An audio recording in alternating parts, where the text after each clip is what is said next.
is the podcast for Narrate Church. Narrate Church meets every Sunday at 9 and 11 a.m. at the Grand Street Theater in Helena, Montana. For more information, visit www.narratechurch.org. If you're a guest, this welcome. We're thrilled that you're here, honored, really. We recognize that visiting a church for the first time comes with risk. And so it means a lot to us that you trust us enough and trust your friend enough to experience this for the first time. And we hope it's a great experience. We would love any feedback you might have. And if you have any questions, any desire to understand the Narrate culture a little bit more, there's a table out in that back lobby as you leave or enter, whichever one it is. We call it Guest Central. And it's really designed with you in mind to field any questions you may have, or if just having a personal conversation with somebody, that would be a great place to start. You can typically find me up here afterwards as well, but I'm not as friendly as those guys back there, so either one, you can do whichever you like. We're a church, we say this all the time, but it's because we want to keep tripping over it, because we recognize that it's so easy to stop doing this. So we're a church that really organizes ourselves around this idea of gathering and scattering, and what we mean by that is we value this. We think this gives just expression to who Jesus is and what it means to follow him, and yet we think it's about 1/7 of what that involves. That our passion really is to put the divine on display by the way we serve one another, or one way that we like to say it is that we want to exist in such a way that the most ardent critic of Jesus would be bummed if we cease to exist, because it just seems like that's the way Jesus calls his people to exist in a community. And so you'll hear us use this gathering, scattering terminology, and that's really what we mean by it. And sometimes scattering involves these big events where we kind of go like, let's serve together, but oftentimes it's just affirming what you get to do every day of your life. And I think sometimes one of the most difficult things about following Jesus is like being his presence in our everyday monotonous life. And so we're just really trying to affirm and challenge you to seize those opportunities. If you're not a guest with us, if this is home to you, if you've been with us for some regularity, then one of the things that you've noticed dating back to the beginning of September is this kind of rotating door of music leadership, which is for a couple reasons. One is because we're proud of the team and proud of the team that has assembled around Lenny, and we recognize that there are a lot of talented people who work really, really hard at leading us in worship on the weekends. And I suppose it's appropriate to point out, like, those guys work incredibly hard, starting with a several-hour rehearsal on Thursday and their own time they put in and everything that comes with that. The other reason why there's this rotating door of leadership is because a series of conversations between Lenny and I this last spring led to his making the decision in July that he needed to step away from being a music and arts pastor. And so what that kicked into gear was this transition strategy, I suppose, where on the one hand, trying to figure out who that next leader would be, and at the same time, trying to, get ready for them and the transition that was involved there. And so very proud of him and the way he's handled that, and yet it is what it is. He's transitioning out from a staff position. He'll be done by the end of the year, so December is his last month on staff here. And then about, has it been a month now, I suppose, the council offered the position to a gal named Kate Plummer, who is native to Sydney, Australia, has never lived outside of Sydney, Australia in her entire life. A professional musician who has been using music to serve God on occasion and is just ready to take the jump to Helena, Montana. I've actually been texting her pictures of snow this week. So she's accepted the job, and we're not really sure when we're going to have her. We're hoping for March 1st, but this whole foreign visa, religious visa thing, we got a lot of work to do there, and it's kind of this fun journey that we're on. And part of the reason that we're making this announcement is that I just kind of want to let you know if you don't know what's going on, and at the same time so that we can now start involving you in the process of praying for the timing of the transition to Kate. The band is excited, and I think there's this collective, we're sad, 201, we're sad. We love Lenny, and he's a friend, and we'll continue to volunteer around here, and yet there's this honest excitement of we're looking forward to what God has for us next. So this morning is really about Lenny, I suppose, and I just wanted to let you know that so that you can pat him on the butt, or Laura, you need to give him a kiss on the cheek, I think. Make Lenny feel loved, would you? Because he has no bubble, so just collapse whatever bubble he has left. So this morning we're going to finish up the series that we started back in September, which is a long run for us, called Mind, Heart, Soul. And this morning I want to talk about this idea of the importance of living boldly, of possessing a bold soul. Last week we talked about a surrendered soul. This week we're going to talk about a bold soul. And I think if you weren't with us at the beginning of the series, it's worth kind of mentioning or kind of bringing up to speed with where we've been, because we've started this series by saying that sometimes we face things in life for which we realize we lack the adequate strength.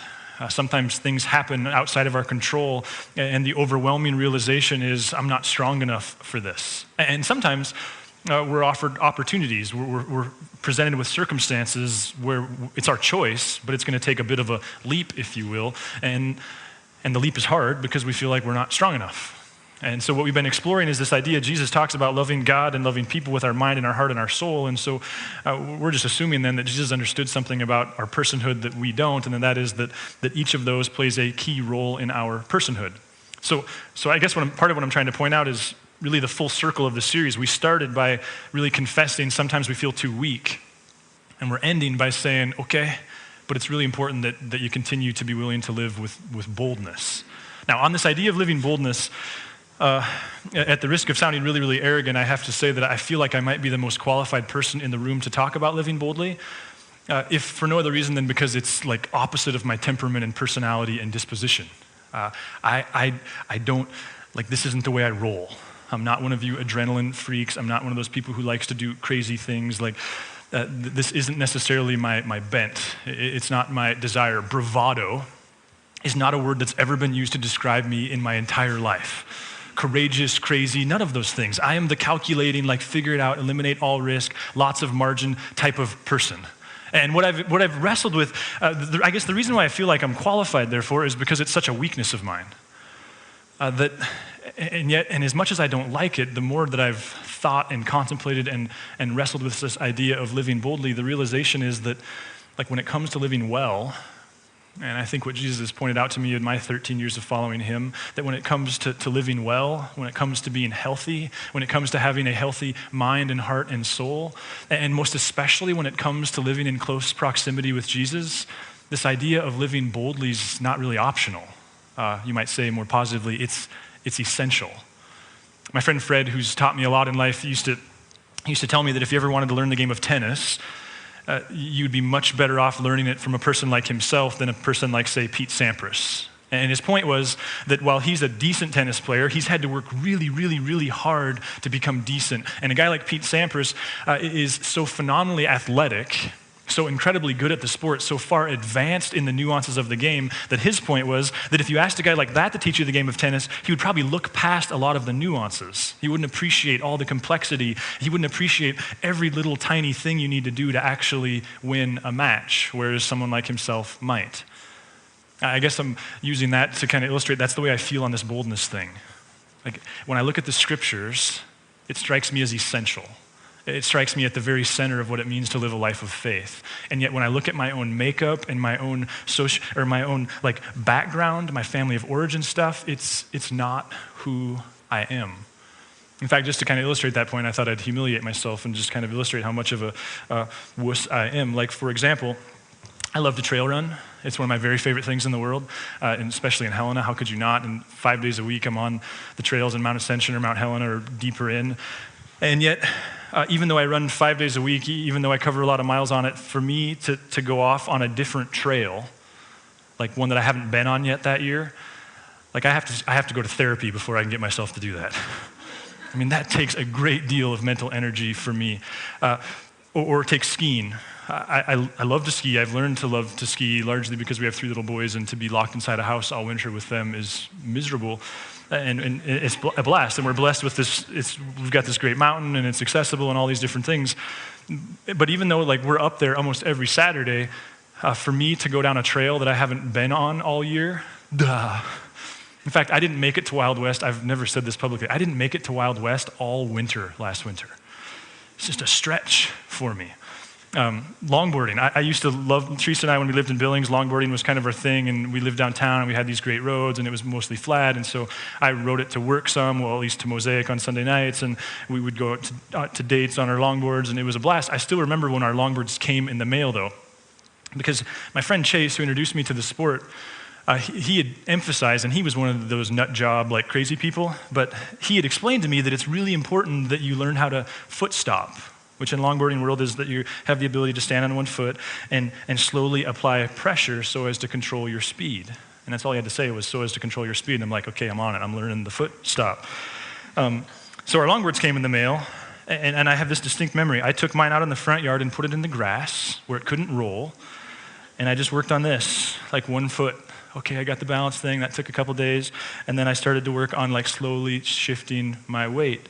My wife, on the other hand, who's crazy, she took her longboard, and she called our friend Mary Alice, who is this gal who also longboarded, who used to be in our youth group, and was back for the summer for college, and she said, Mary, I got this longboard, let's go. And so I remember Mary pulling up, and they threw the longboards in the back of the car, and they were headed for the rims. And there was this new trail on the rims that was mostly rolling hills, and they were gonna go longboarding. My wife didn't ever take the time to learn the foot stop. So I'd be watching TV, practicing the foot stop, and she'd be like, you are such a dork. But it all came full circle, because when she returned from her excursion, she had her shirt wrapped around her elbow. Blood was still visibly coming down both arms, and she had her vest on, for some sake of some discreetness. What had happened was she was on the trail, and she started going too fast, and if you've ever longboarded, you know when you get going too fast, you get these wobbles, and she started getting out of control, so she decided to try to foot stop. And she went foot, and the board went out from under, and she Supermaned out on the trail. Elbows, knees, whole deal. She had to slip behind a bush, take her coat off, her shirt off, wrap her shirt around her elbow, and then put her coat back on. It's not the way I roll. There's nothing about that sounds even remotely fun. I drove a 65 Impala in high school with 400 horse, a new built big block engine, and I've never had a speeding ticket. Until I decided to say that from the stage. And then on Wednesday, I was driving to pick my boys up from basketball practice, and lo and behold, I'm capable of getting speeding tickets. Such a bummer. I was gonna say I've never broken a bone, but I thought I better not say that after this whole thing happened. When I graduated high school, I went to Missoula to go to college. After a week, I quit. I was homesick. A little bit later, it was before I followed Jesus, at least that's my out. My grandpa worked for the airlines, and I decided I was going to go to Boston and see this friend who was nannying out there. And so I took a pass and jumped on the airplane and flew to Boston. When I got off the airplane, it took me about 2.4 seconds to assess the fact that my friend wasn't there to pick me up at the gate. I didn't like that, so I walked up to the counter person, right next to the little tunnel I just walked out of, and said, when's the next flight to Salt Lake? And she said, sir, you just got off of, I said, I know my friend's not here. I am going home. She said, you might want to check. This was pre-9/11. I grew up in Billings. In Billings at this time, when someone got off an airplane, they were standing right there outside the tunnel waiting for you, right? She's like, that doesn't happen here. You need to leave security, which I reluctantly did, and there was my friend. My point is simply I don't like risk. I love to manage risk out of my life. I love to minimize it. I like safety nets. I like lots of safety nets. When it comes to Dave Ramsey, I love him because there's so much safety in what he communicates. But I'm not sure that it's an option if spiritual health is really our goal. You know? It strikes me that we have to learn, no matter our temperament, to embrace boldness. Now, I don't know where you're at. I know that some of you are crazy. You're looking at me going, you're the biggest loser. I'm never coming to church here again. Our pastor is a complete wuss. Okay, fair enough. Because you're that person, right? If I handed you a ticket and said, this is for Calcutta, India, you and yourself and you're going to get on it and go hang out in India for a few weeks by yourself, you'd be like, sweet. I lose sleep for you. You don't even, the thought of losing sleep doesn't even cross your mind. 120 miles an hour, no issue for you. Speeding tickets, you've got 30 of them. It doesn't even bother you. When I get pulled over, I was literally going, okay, I've got this unpaid parking ticket from the downtown. Am I going to jail? The thought doesn't even cross your mind, right? You're one of those guys that gets on the police officer and is trying to get out of the ticket. If you could climb Everest tomorrow, you would. It's just, you've never backed down from a fight. You're just tenacious, you're bold. And I guess where I want to challenge you this morning is to consider the difference between boldness and faith. Because I think sometimes just being brave, being crazy, I would argue being stupid, but we could talk more about that over coffee. We miss the fact that there's a difference between that and a life of faith. Perhaps others of you, for you, the issue is you used to be this way, but now you have kids, now you have a family, now you have a mortgage. You used to be this way, but something happened and you're a little once bit, twice shy. I guess I'm going to challenge you this morning to pick the conversation back up.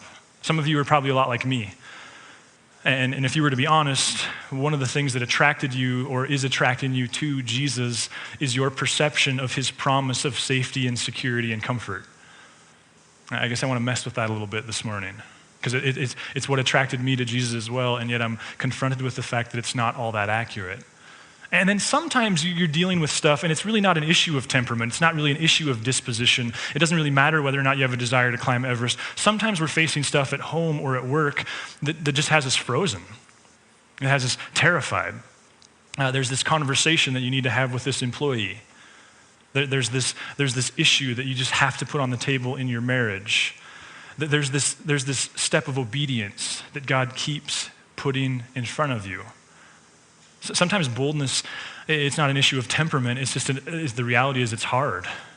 It's scary. It's uncomfortable. But what stands out to me as we just kind of explore this idea is that throughout the scriptures, and I suppose in some ways these are some really fundamental things that I want to walk through, but throughout the scriptures, doesn't God repeatedly warn us that we're going to have to be willing to walk into the unknown? That we're going to have to be willing to walk into areas where we're not really sure about the outcome, and there isn't a safety net, and we're not really sure what's going to happen, but if God doesn't show up, we know we're going to look really, really silly. In Hebrews 11, there's this, I suppose, classic verse. You probably get it on coffee mugs and bumper stickers and everything else, but the 10 or so words I find to be terrifying. And without faith, it's impossible to please God. Which is tricky, right? Because what we're saying here is it doesn't matter how good the thing you're doing is. It doesn't matter how much it benefits others. It doesn't even necessarily matter how obedient it is. But when it comes to living your life for God and with God, if there's not a factor of faith in it, what the author's saying is, well, like pleasing God's not even an option. It's as though everything we do, God wants us to factor him into the math, which isn't comfortable. I was really proud of the council this summer. Part of the job, we're on a fiscal budget. We're on a calendar that starts in September and ends at the end of August. And so part of our process in the spring and early summer every year is making a determination of like forecasting the giving for the upcoming year. And that's not an issue of being presumptive. It's an issue of being good stewards and understanding what exactly we're going to do and what visions we can say yes to and which ones we have to say no to. And this year something happened, I think, for the first time where the logic landed us on a number, the number that even looked like it was going to work based upon requests. But the more the guys stared at it, there began this conversation of going, wait a minute, this number's logical, but is there any faith in it?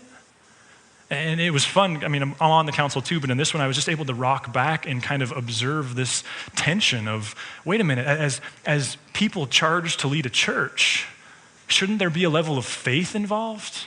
Should it be this comfortable? Should it be this safe? I think that's what Hebrews is saying, right? Like, oh man, if it's always comfortable, then it's not all that faithful. In Joshua, if you're not familiar with the Bible, the first chapter of Joshua is something that you could just read over and over and over again for a month and grow tremendously in your faith. But in Joshua, the context is that Moses, who's this pioneering leader of Israel, is actually getting ready to hand the baton of leadership over. The heir apparent is Joshua, and he's going to lead. And God through Moses says this, be strong and courageous, because you will lead these people to inherit the land I swore to their ancestors to give them. Be strong and very courageous. Be careful to obey all the law my servant Moses gave you. Do not turn from it to the right or to the left, that you may be successful wherever you go. Keep the book of the law always on your lips. Meditate on it day and night, so that you may be careful to do everything written in it. Then you'll be prosperous and successful. Have I not commanded you? Be strong and courageous. Do not be afraid. Do not be discouraged, for the Lord your God will be with you wherever you go. I just can't help when I read this to think that really what Joshua was communicating to Moses, what Moses is communicating to Joshua, what God's communicating to Joshua is, Joshua, it's going to be really easy to lose your nerve. Like as a leader, you're going to have to make some bold decisions.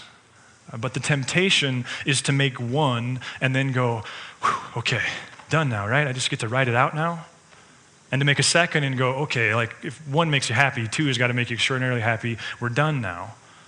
And it seems that this is such a remarkable window into incredible leadership, because what Moses is saying to Joshua is life will try to rob you of your nerve, but keep being strong, keep being bold, keep being courageous. Some of you know that my wife was in Ecuador the week before last. Part of what I learned is like travel doesn't just exhaust me when I do it, it exhausts me when she does it. How convenient. And she's gonna actually unpack a lot of Ecuador because she was there really on our behalf to continue to figure out if we can partner with Carol and if we can partner with these local missionaries and if Ecuador would be a place that we can drill down. But when she came back, she actually beat me home last Sunday afternoon, and she was immediately using this word, she was immediately referring to next time.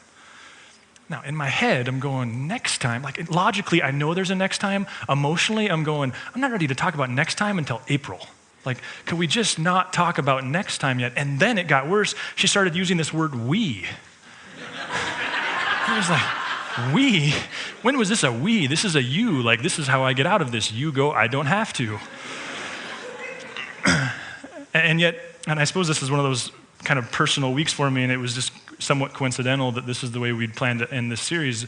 The conversation that ensued between the Lord and I for the next several days was, yeah, Adam, you have a choice to make. You have a decision to make on this one. Because God not only reminds us that we've got to be willing to operate in the dark, doesn't he also repeatedly remind us that we're going to hit obstacles and the temptation will be to stop? We're going to hit challenges to our own personal holiness, challenges in our marriage, challenges in the way we exist at work. We're going to hit obstacles, and the temptation will be pause, stop, turn back. And the story that comes to mind here is in John 6. It's kind of a unnerving story, because in John 6, Jesus, he's just fed over 5,000 people, and we think that's probably just the men, and so it was thousands of people. And the result is there are mobs of people following Jesus around. Crazy, I mean, as you might imagine. And he gets frustrated with them in a way that we don't always see him getting frustrated with the crowds. But he essentially stops them and says, hey, listen, you guys, and he says this in Capernaum, you guys, like, you're following me around because I'm a freak show. This has nothing to do with your believing in my divinity, in my forgiveness, in the coming cross. This is because I met your felt need. And in the midst of his challenge of them, he says some things that I think we'd be arrogant to not realize would be incredibly challenging to hear.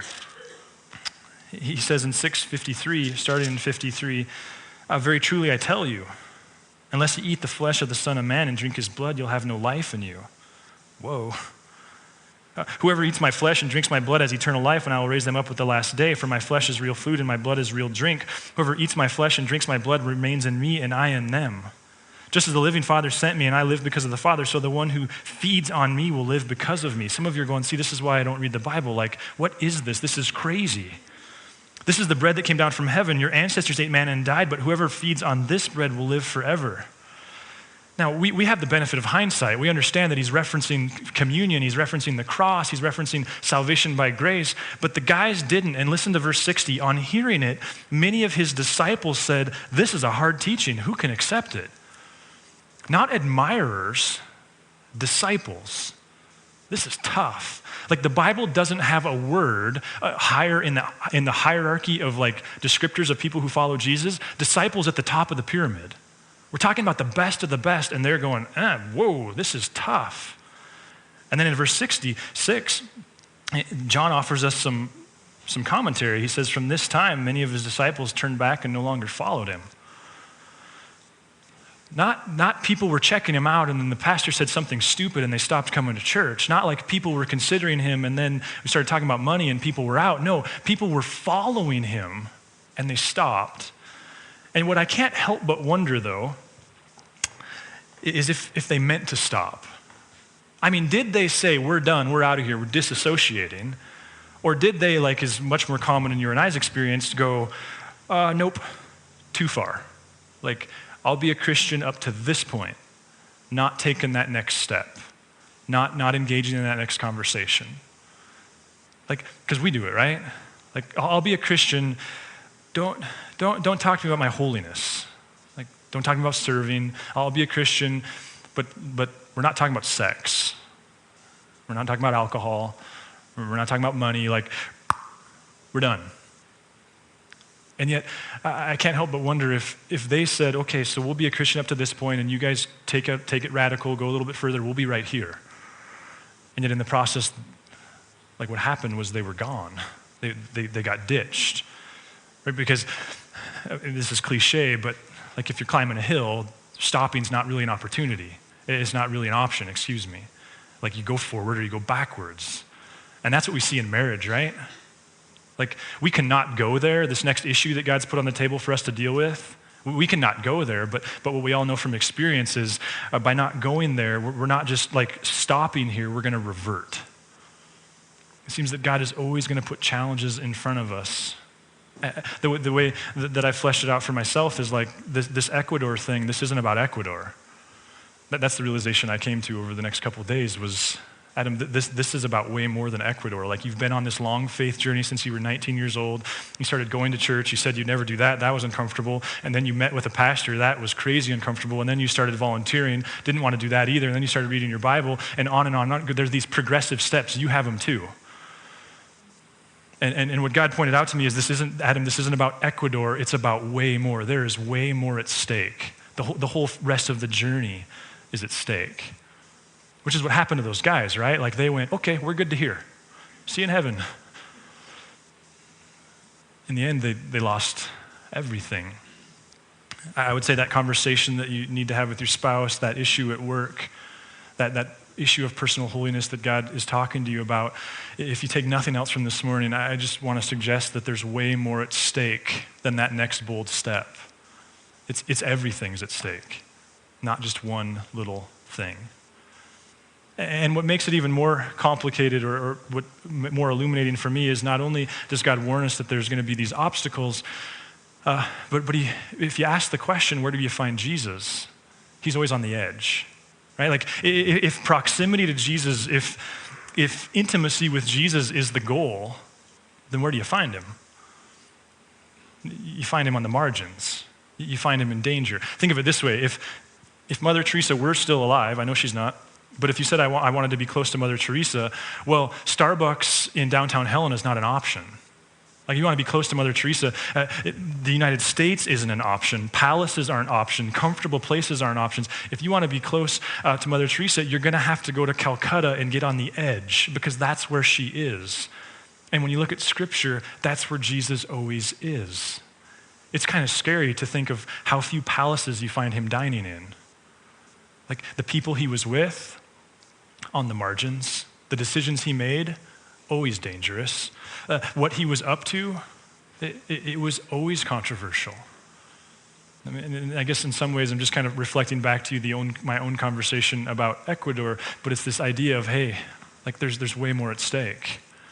And if the desire is to continue to grow in Jesus, then comfort's not really a realistic option. In Luke 13, there's this text that I love it because it's just, I don't know, I think it points out Jesus' tenacity, his kind of like, well, he's brave. At that time, some Pharisees came to Jesus and said to him, you ought to leave this place and go somewhere else. Herod wants to kill you. Turns out Herod's pretty powerful.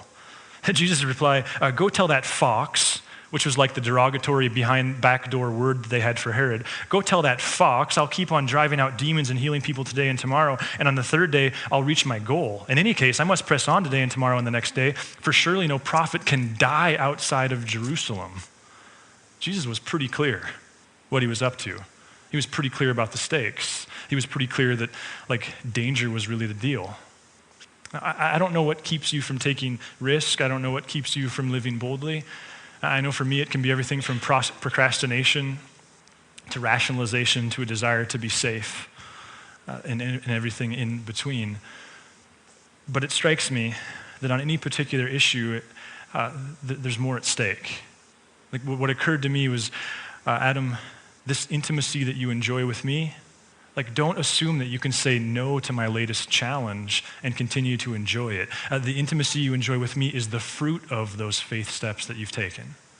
And frankly, in marriage, the same is true, right? Like I can say no, but there's a major part of our relationship that will therefore not exist. That'll, well, I don't know. We don't have to go too far down that road.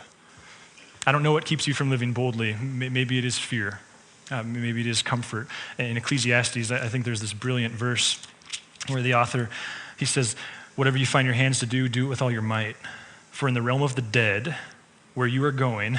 By the way, if you're looking for some warm, fuzzy encouragement, for in the realm of the dead where you're going, there's neither working nor planning nor knowledge nor wisdom. Pretty blunt.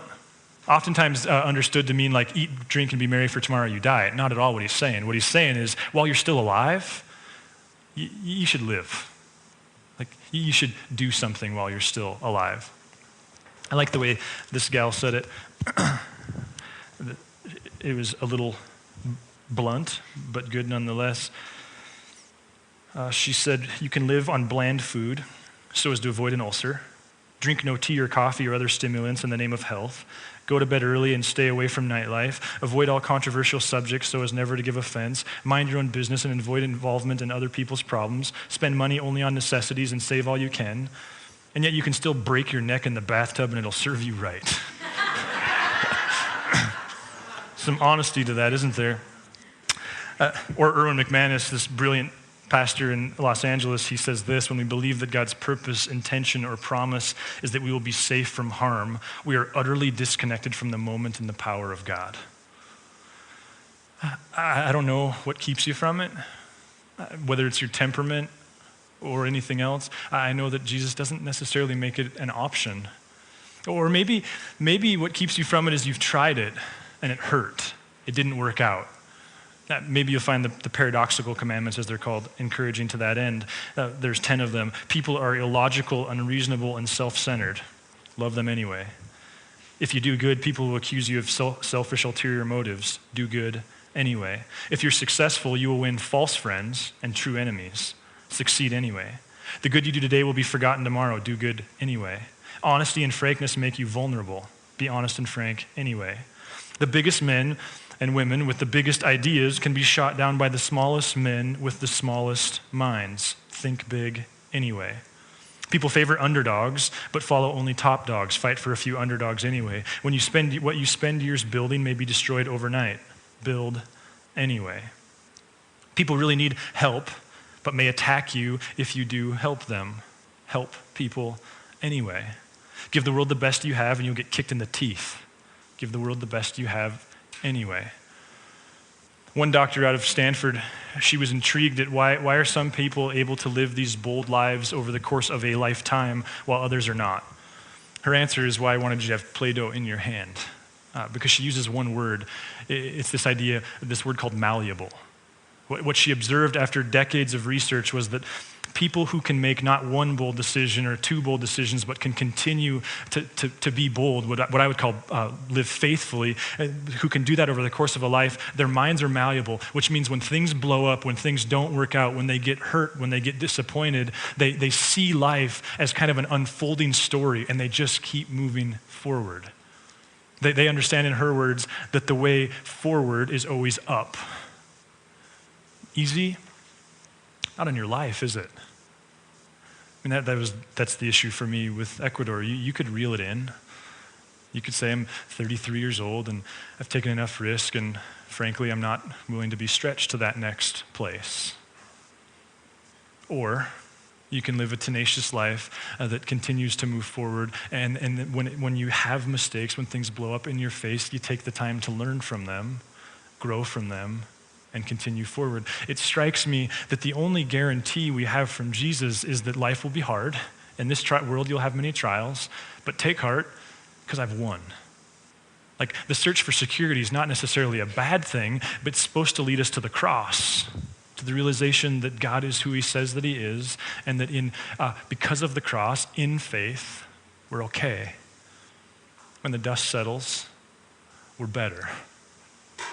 I don't know where you're at on your journey. My prayer for you this morning is that you'd be able to identify at work, in your marriage, in your relationship with God, whatever that next step is.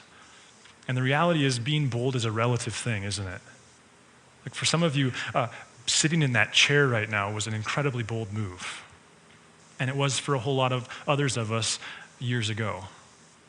And for some of you, making the decision to talk to somebody about your faith is a bold move. It's all pretty relative, which is why I love that God is so gracious. He says, I love you. You're broken as broken can get. I love you anyway. But I also love you enough to not be content with where you're at. So let's pray, and we're actually going to worship a little more and give you a chance to take communion. God, like we wouldn't be here if there wasn't a desire for our lives to reflect you and your goodness. We have friends and family who are alienated from you, and we're just utterly convinced that if they knew you in truth, that they would embrace you. Would you help us to demonstrate who you are by the way we serve people around us?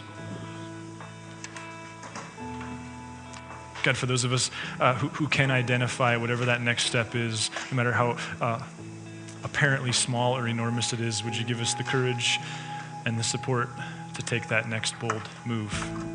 God, we want to be a people who don't look back on our faith and see that we lived boldly in our 20s or in our 30s, but who like the great ones, can say that we just kept responding to your challenges.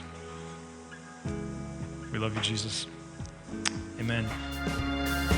For more information on Narrate Church, visit www.narratechurch.org or download the mobile app, now available for iPhone and Android.